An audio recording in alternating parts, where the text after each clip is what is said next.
हमेशा सच के साथ।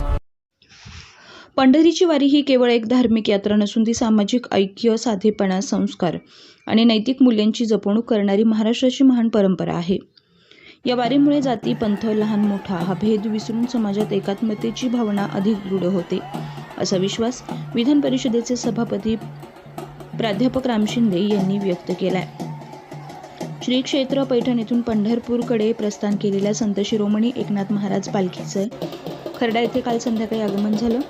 पालखीच्या गावातील नागरिकांनी ढोल ताशा आणि भगव्या पताकांसह उत्साहात स्वागत केलं। राम हवेलीत भावपूर्ण दर्शन आज सकाळी राम हवेली मंदिर मेन रोड खर्डा येथे सभापती प्राध्यापक राम शिंदे यांनी पालखीच्या पादुकांचं मनोभावे दर्शन घेतलं आणि राज्यातील शेतकरी, महिला आणि सर्व नागरिकांच्या सुख समृद्धीसाठी प्रार्थना केली।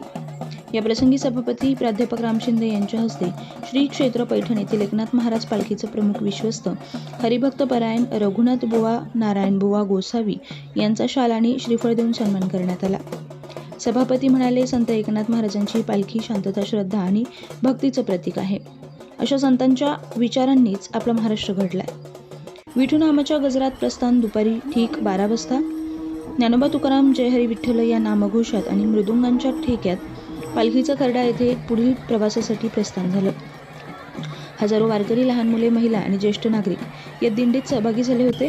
संपूर्ण खर्डा गाव भक्ती रसात न्हाऊन निघालं होतं। यावेळी गावातील मान्यवर, ग्रामपंचायत सदस्य, पोलीस प्रशासन आणि वारकरी संप्रदायातील भाविक मोठ्या संख्येने उपस्थित होते।